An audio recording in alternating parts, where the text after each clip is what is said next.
Reels वाली बहू। प्रज्ञा को रील्स बनाने का बड़ा ही क्रेज है और वो दिन भर रील्स बनाती रहती है। खाते पीते घूमते फिरते घर में कॉलेज में रील्स बनाने के कारण प्रज्ञा पूरे कॉलेज में हाईलाइटेड है।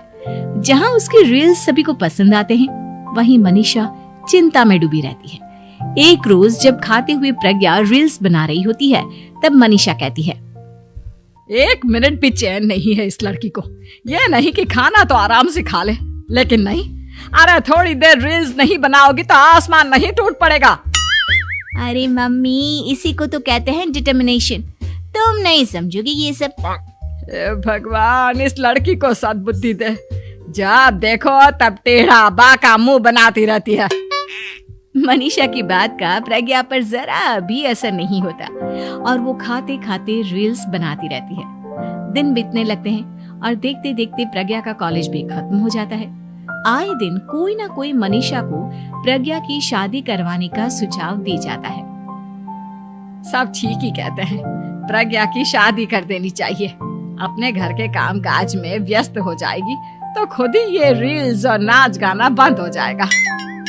मनीषा और प्रेम प्रज्ञा के लिए एक अच्छा लड़का ढूंढने लगते हैं और तभी विकी का रिश्ता प्रज्ञा के लिए आता है, जिसने प्रज्ञा को उसकी रील्स देखकर पसंद कर लिया था।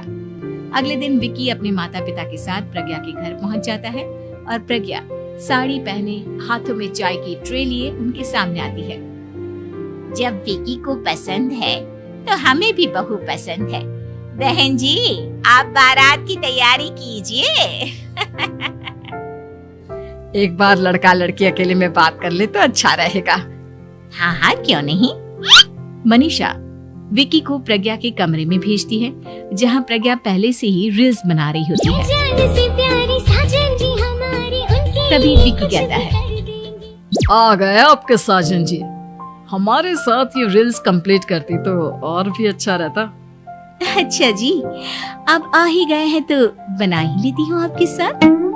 दोनों मिलकर रील्स बनाते हैं। जब वी मीट और तुरंत पोस्ट भी कर देते हैं। फिर विकी कहता है, जब आप साड़ी में चाय लेकर आए तब मुझे लगा कि कहीं मैं गलत घर में तो नहीं आ गया।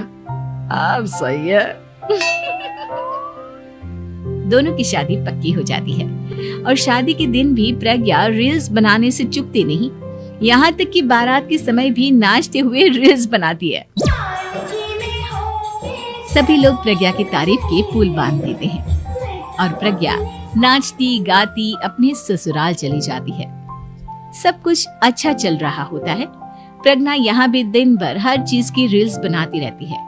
लेकिन कुछ दिनों के बाद जब सुनीता कहती है, बहू, ये रील्स के साथ साथ कुछ काम भी कर लिया करो। वैसे तुझे और क्या क्या बनाना आता है? मम्मी जी, वैसे तो सब कहते हैं कि मैं सब कुछ अच्छा बनाती हूँ, लेकिन मुझे लगता है कि मैं मैगी अच्छा बना लेती हूँ। हाँ, कॉफी भी अच्छा बना लेती हूँ और मुंह तो सबसे अच्छा बना लेती हूँ। हैं? अच्छा अच्छा। सुनीता अपना माथा पकड़ लेती है और कहती है, बहू, कुछ खाना बनाना भी सीख लेती। मम्मी जी, मैं लंबी प्लानिंग कर रही हूँ। जल्दी ही मैं इतनी फेमस हो जाऊंगी कि मुझे पैसे मिलने लगेंगे।